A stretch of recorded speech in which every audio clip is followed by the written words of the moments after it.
Welcome, LA Progressive friends and family. I'm sitting here with Stephen Hill. And Stephen Hill, so much excellent work in the area of helping non-experts understand electoral politics a little bit better than we currently understand, and help us understand how we can improve electoral politics. He is a political writer and author of 7 books, among them 10 Steps to Repair American Democracy. He is the editor-in-chief of Democracy SOS and also co-founder of Fair Vote. Yes, that's right. All right. And so I'm just going to spend some time with Stephen. I was telling him before we got on camera that I just want to chat. This isn't like a serious interview. It's a chat where he, an expert in electoral politics, is going to explain to me the ways in which our system is flawed and the things that we can do to improve it. So, Stephen, welcome. Thank you, Sharon. It's a great pleasure. I'm a great admirer of what you and Dick have done with LA Progressive. It's such a fabulous publication and all the efforts you're involved in, plugged into the community. I think it's fantastic. Oh, thank you so much. Well, so let's pretend that you're talking to me. I'm going to be 7th grade age Sharon. So when I was in the 7th grade, I obviously had not registered to vote. I didn't know anything about voting. And if I was to come to you and say, okay, I want to vote for the president because my vote is going to be collected among all of the other millions of votes to select who gets to be the president. So I'd be talking to you about the popular vote. Explain to me why I wouldn't actually be correct. Well, our system is kind of complicated in certain ways because you have the federal level, the state level, the local level, and they all operate a little bit differently. When you start talking about the presidential election, it's really not a national election. It's really an election of 50 states plus the District of Columbia. And so you, as a presidential candidate, you could actually win the national popular vote. You can win more votes than anyone in the country and still lose the presidential election. And that's actually happened a few times in our history, including recently. And it's because, sometimes you win certain states, what they're called battleground states. Those are the states where it's really going to be close. But other states like California, where we are, everybody knows who's going to win California in November. It's going to be the Democratic candidate. Democrats could run a donkey for president, and that donkey would beat Donald Trump because there are just so many Democrats in California, and they're not going to vote for any Republican candidate. And most states are actually this lopsided for one party or the other. So it really comes down to a handful of states. Those states happen to be Michigan, Pennsylvania, Wisconsin. Recently, it's also included Georgia, Nevada, Arizona, a little bit of Colorado. These are the states that decide the election. So it's really not a national election. And so that means for us in California here, well, one, you're free to vote for whoever you want because the Democrat's going to vote, is going to win the state. So if you want to vote for a third party candidate, you actually could do that and not worry that it's going to tilt the outcome of the election to the wrong presidential candidate like Donald Trump. So that's just one example where, the overall thing that I would tell your 7th graders is that how we vote matters as much as whether we vote. That the method we use in our elections is just as important. Like when we're electing the U.S. Congress, you could take those same votes. Everybody could vote the same way, and you cast those votes through different systems. For example, what we call the winner-take-all electoral system, or proportional representation, which they use in a lot of European countries and other countries around the world. In fact, that method is more popular than our winner-take-all system. And you can come up with completely different outcomes. In our system, a lot of young people would like to vote for a third party, Green Party, Libertarian Party, and yet they never win anything in our system because you need to win a majority of the vote. So, So does that have to do with this, what you've been calling winner take all? Yes, only one side can win in a winner take all system. If you and I are running against each other, only one of us is going to win and the other is going to lose, and no one else gets representation. Whereas in proportional representation, You and I could run, and there could be another party running and a fourth party running, and all of us could win representation, because in those systems you only need, say in Germany, 5% of the vote instead of a majority to win a seat. And so that opens up the political system to other points of view. It actually, you see in those systems, more young people actually get elected to the parliament. People 25 years old, 26, 27 are getting elected. And so they can represent what young people think about, instead of having to tell, let's be honest, what we elect oftentimes is the older white guys who get elected. You got to tell them and hope they understand where you're coming from and understand your point of view. And often they don't. So with these other methods, you get more parties elected, more points of view elected, people from a broader range of demographics get elected, young people, people from rural areas and others all get elected. And that what allows the system to just be more representative and more people to feel like, wow, I actually have a party I can believe in and cast my vote for. So that's really a big deal in many ways. Like I said, the same votes cast through different methods, you get completely different results in terms of who gets elected. That's pretty much an eye opener when you think about it. It is. It is. So let's say, like in a state like California, where we have, I think was it 53 electoral votes? Is it 53 or 58? I think it's 52 now. I think we lost one. I think Oh, did we just lose one? Yeah, Okay. 52 this year. All right. So every 10 years, the number changes based on the census. Right. So I'm seventh grade Sharon, and I'm also grown up Sharon. The grown up knows that every 10 years the census could possibly change the electoral votes you get, depending on whether the size of your population changed. So speaking of sizes of population, in California getting 52 electoral votes, let's look at a state like North Dakota. And how many people live there, how many electoral votes they have, how many senators they have, how many congressional representatives they have. Are things sort of equal there? No, they're very different in North Dakota as they are in other low population states like Alaska and others. These states have 500, 600, 700,000 people, not that many people in them. And so they only get one representative in the House of Representatives to represent the small number of people. Every representative in the House of Representatives represents about 750 to 800,000 people. So to get a second one, you've got to have twice that many, and many states don't. But in the United States Senate, they get 2 senators, just like we in California do, and that has a lot of consequences too. So with 40 million people in California, that means each senator is representing about 20 million people. In a place like Alaska with 500,000 people, each senator is representing maybe 250,000 people, 300,000 people. So Los Angeles, the city where I live, is more populated than Alaska. More populated than Alaska, South Dakota. I mean, Los Angeles has about 4 million people. If it was a state, it would probably be about, I'm just guessing, roughly about our 20th largest state. All the other states have fewer than the population of Los Angeles. So the cities like Los Angeles, Chicago, New York City, Houston really do get hurt by this method we use for representation in the United States Senate, where every state gets 2 senators regardless of population. And that's why you often see the needs of rural people and the priorities. A lot of people ask, well, why can't we stop all the guns in the United States? It's so many people are getting murdered, in mass shootings and what have you.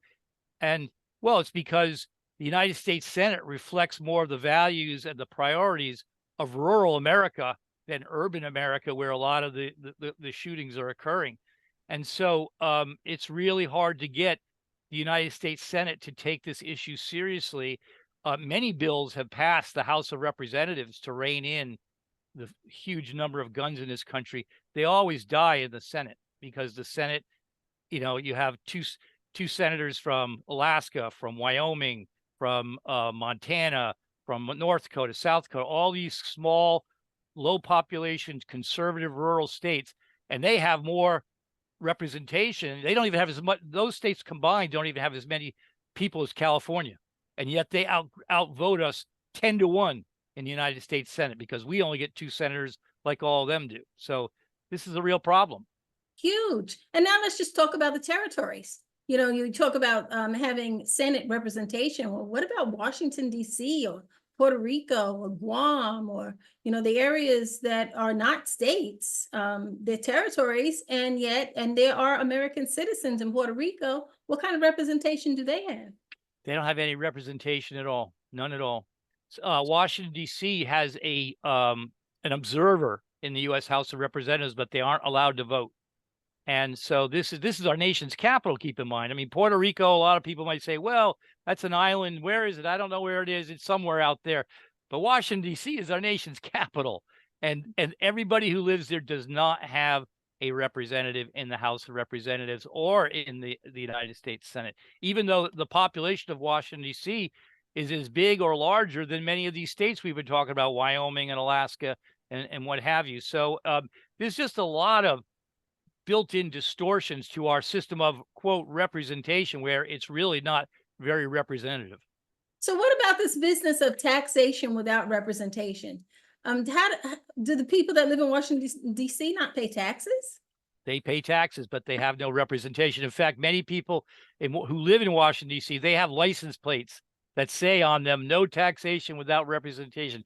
I mean, just think, that was the slogan 250 years ago, and we still have many people in this country that don't have any representation, and then many more that have inadequate representation in the different legislative bodies. Wow. You Yeah. know, my great grandmother was born in St. Croix, and not at the time when she was born, it was a Dutch, I think it was a Dutch colony. She moved to the United States during there was a great migration of Blacks from the South domestically, Right. but there was also a great immigration wave from West Indian people from the West Indies. And when the Virgin Islands became the American Virgin Islands, that opened up the door for a lot of people who lived in St. Croix to come to the United States. So even though she wasn't born an American citizen, she became an American citizen when St. Croix became American Virgin Islands. But still, and it still is American Virgin Islands, it doesn't have a senator. Right. Yeah. Yeah. This is just, many countries where they have dictators look to the United States for leadership and as a model, which is understandable, but in fact, our democracy really has many aspects to it that are not even close to perfect and really should be improved and have been improved. Ours is one of the oldest democracies.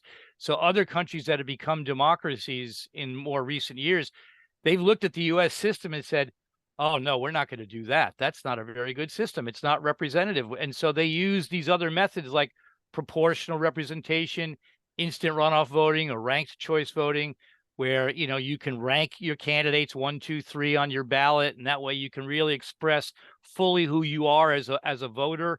And it means candidates have to more work together instead of it's just you against me, winner take all. If I win, you lose, and that's good. I mean, you look at the division, the bitterness in our country, and I think a lot of it can be attributable to this winner take all, if I win, you lose system that we have, instead of a system that more promotes consensus building, coalition building, bridge building between the different factions and different sides. I mean, without that, it really can, things could get a lot worse in this country if we don't start making our conversions to these better methods that we now know are available. Yeah, it seems to me that if we made these better methods available, we would reduce the amount of campaigning that's based solely on don't vote for that guy because he's horrible, without any really talking about the issues and the policies and the things that make people come out to the polls. Yeah, exactly right. I mean, you look at a method like ranked choice voting, if you and I are running and Dick is running and a fourth person is running, it's very possible that neither one of us will get elected with just our supporters' votes. So that means I've got to try to get your supporters to rank me second. And you might have to get my supporters to rank you second. And Dick has to do the same thing. And so that means I've got to be a lot more careful and judicious in what I say about you. I can't just attack you and say, oh, Sharon, she's horrible. You elect her and the whole country's going to fall apart.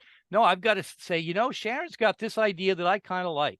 And she's got this other idea that I think is okay. Okay, this one over here I don't agree with, but there's some ideas that I can work with, and I want to work with her and her supporters after the election is over, once I'm in office, and to try to build policy that we all agree with.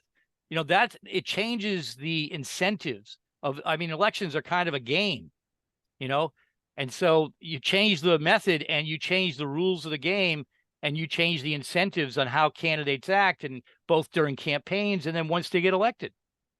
What you're talking about, I guess it's instant runoff voting or ranked choice voting. Right. It sounds like it's the kind of voting that perhaps a two-party system wouldn't care for. Like they wouldn't really want to promote that. Well, yes and no. There's some within the two parties, both Democrats and Republicans, that have become strong supporters of this method. For example, instant runoff voting, it's the same name, instant runoff voting, ranked choice voting. They're used in different circumstances, but the exact same system. So Bernie Sanders and Elizabeth Warren are supporters, and so is Mitt Romney and Joe Manchin. So you have, two progressive Democrats, a moderate Republican, and a moderate Democrat. They're all supporters of ranked choice voting. In Idaho, it's actually going to be on the ballot this November to use it for all of their elections. And it's a voter initiative that they gathered signatures to put it on the ballot. And it's being led by moderate Republicans, a former governor there named Butch Otter. Interesting name, Butch Otter. But he's leading this initiative because the moderate Republicans are seeing in their state the MAGA Trump Republicans winning a lot of low turnout party primaries with 35% of the vote. They don't get a majority. And so by using ranked choice voting, it means the winner will need a majority, and they'll have to appeal to a broader base of voters in order to win that primary. Because in Idaho, it's such a Republican state. If you win the Republican primary, you win the general election too. So by using ranked choice voting combined with what's called an open primary, it's going to allow the moderates in Idaho to have more power, whereas right now the MAGA Trump Republicans have all the power in Idaho, as well as many other conservative states where the MAGA Trump Republicans have used the rules that we have to manipulate them in a way that has allowed them to emerge as the largest faction in the Republican Party, even though they don't represent even a majority of the Republican Party. Yeah, it gets to be that a minority gets to make all of the decisions while more and more people feel disconnected. Now, this year, this presidential election, this year, a lot of people are getting energized. But when you look at the primary elections and you look at the mid-year elections, the every 2-year elections for Congress, oftentimes the turnout is terrible. Especially among young people, because let's face it, you're a young person, you look out there in the political landscape and you say, these politicians aren't talking to me.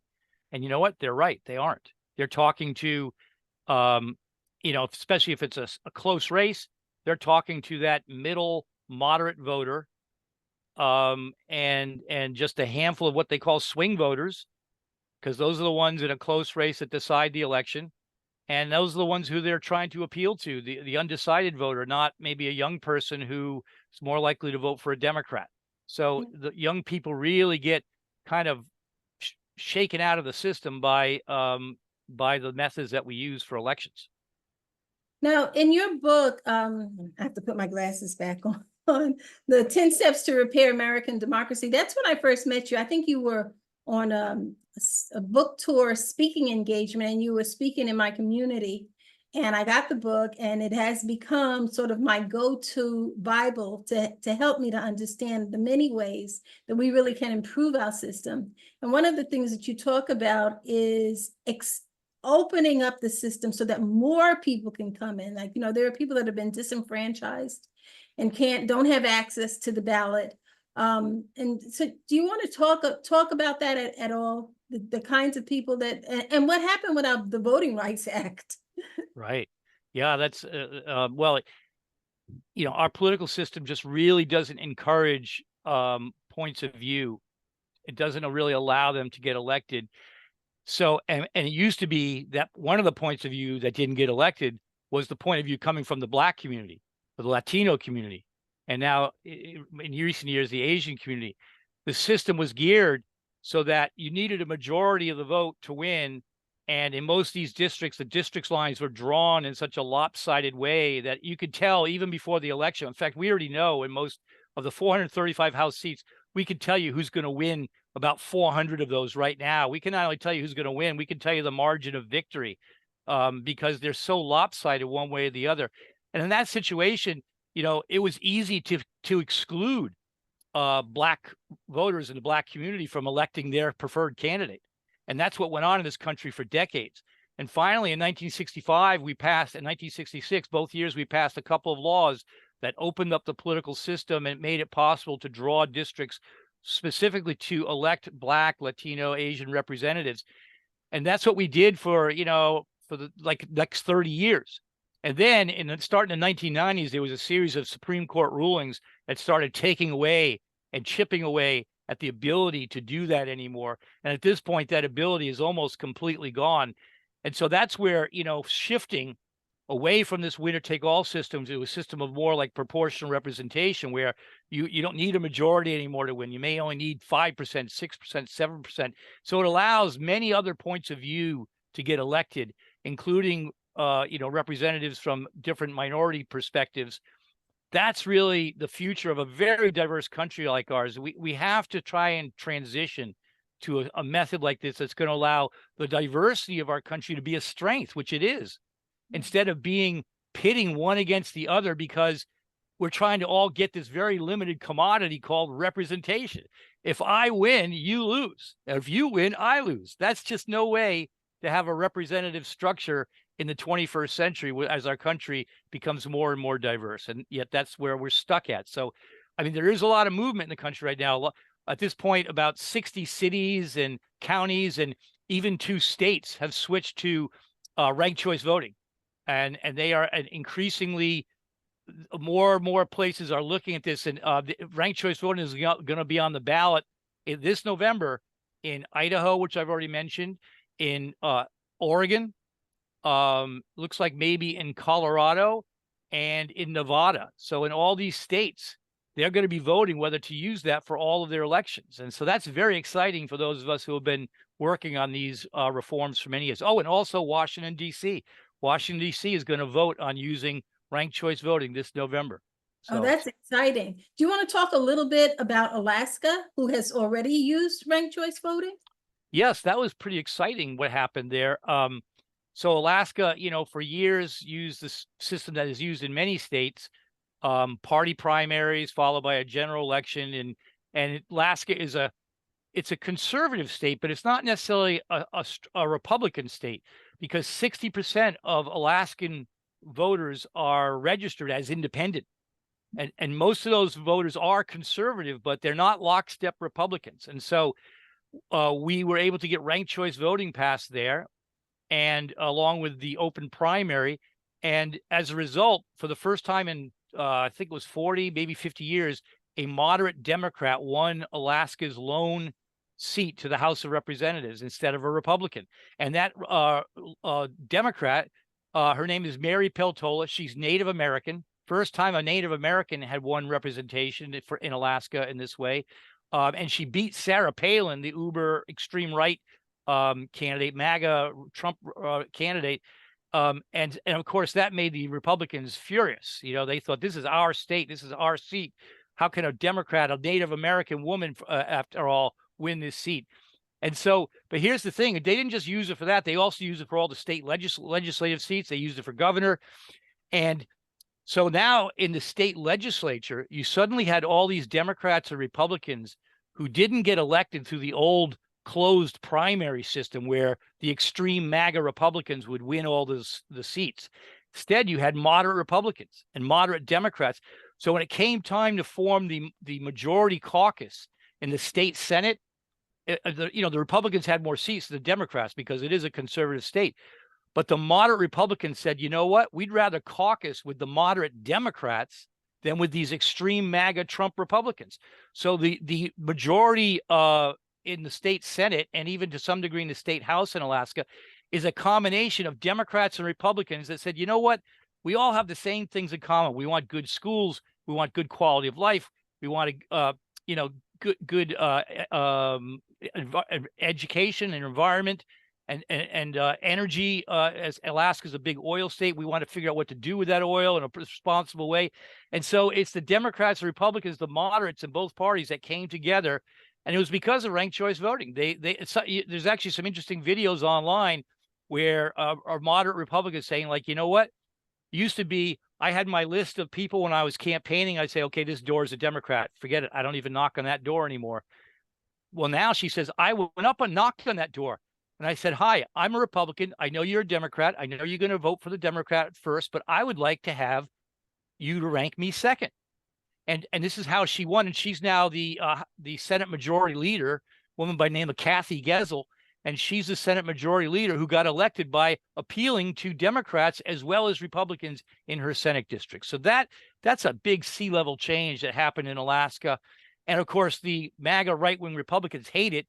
So they have paid a bunch of money to put on the ballot this November a repeal of ranked choice voting. So we'll see what happens. Fingers crossed that they don't succeed. I don't think they will, because polls have shown, Alaskans have said, you know what?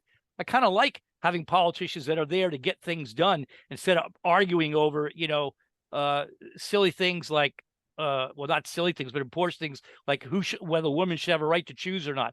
In Alaska, most people do want a right to choose, but the Republicans there were trying to stop it. So this has become a real interesting issue to watch. Yeah. So it's interesting. It looks like ranked choice voting reduces the opportunity to play football with, particular issues that all those issues do is cause a chasm between the two sides. With ranked choice voting, you've got to really work in coalition, and I love that. Yes. So I hope that there's more success in seeing that happen throughout the rest of the country. Well, I think that we've talked on a lot of different topics. Is there anything that I'm leaving out? Because I don't have my glasses on. Well, the other things I would mention that are also important are public financing of campaigns, universal voter registration. I mean, the United States is one of the few countries in the world in which, most countries, if you're 18, you're eligible to vote, means you're a citizen and you're old enough, you're automatically registered. It's called automatic or sometimes universal voter registration. Everybody is registered, no questions asked, no arguments, no, me trying to keep your voters from getting registered and you try to keep my voters from getting registered, like it goes on in the United States. So automatic universal voter registration is extremely important. If we did that, we wouldn't be having these arguments every election of, Republicans trying to keep people from voting and Democrats trying to make sure that people can vote and these sorts of things. So public financing, universal voter registration, proportional representation, and instant runoff or ranked choice voting for executive offices, governor, president. These are the four reforms that would really turn our democracy around and transform it into something that we could be proud of, and we wouldn't all be fighting at each other the way we are right now. It would become more of a consensual democracy instead of an adversarial democracy, which is what we have now. So those are the four reforms. That's what I wrote about in 10 Steps to Repair American Democracy, that and some other reforms. We do have to revamp the United States Senate, 2 senators per state. Just in today's very diverse country, just really doesn't work anymore. So we have a lot of work to do in the United States to make ourselves a fully functioning democracy again. Well, that's exciting. It's exciting that there are people that have done some deep dives into understanding how to make democracy more democratic. And I appreciate you, Stephen, for doing the work that you've done. Can you tell people if they want to check out a website to learn more about this, where would they go? Well, for proportional representation, there's the website of the organization I co-founded, FairVote. It's just fairvote.org. To to find out more about my own personal work, my website is just Steven, STEVEN hyphen hill.com. Those two should, and then also, as you mentioned at the beginning, I'm the editor and chief writer for Democracy SOS. So that's on the Substack platform. It's substack.democracysos.org. So, or just search for Democracy SOS, it'll come up. Well, thank you, Stephen Hill. It's been a pleasure having this very enlightening conversation with you. The 7th grader, Sharon, is much smarter now about elections, and I can't wait until I can register to vote. And thanks to the 26th Amendment, I can register at age 18, and I don't have to wait till I'm 21. Absolutely. Great. Well, thank you for having me. It's been a great pleasure. And again, thank you for all the work that you and Dick do. It's such an inspiration for people like me. Thank you so much, Steve. Have a great one. Thank you for sticking around. Alrighty, if you like bye-bye. the LA Progressive content and the discussions we have here, please consider clicking the subscribe button below and also give us a thumbs up. That helps to grow our audience by feeding the algorithm, which helps to get this content in front of more eyes. Thanks for stopping by. We really appreciate your support.